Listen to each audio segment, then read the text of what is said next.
The choice of who you pick as a donor is extremely complicated. So whether or not it's someone you might know or someone you don't know, the decision's just completely different for each person and their priorities. Hi, I'm Dr. James Brown. I'm a women's health and fertility doctor working in Western Sydney.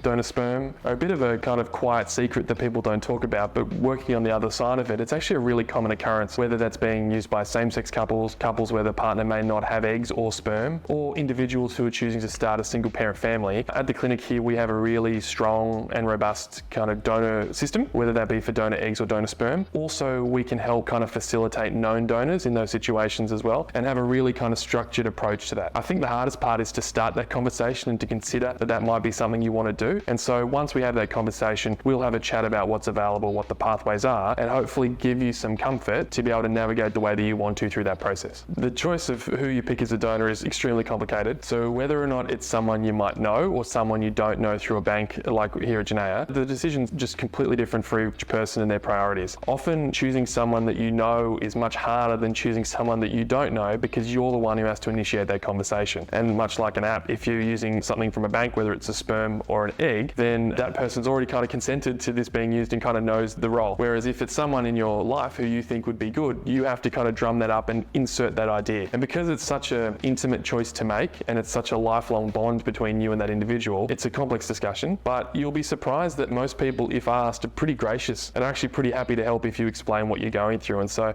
once we have that conversation and identify that the preference might be for someone known, then we may have some language around how best to approach who to choose, who might be a best fit, and giving you some equipment to kind of have that conversation and make that choice.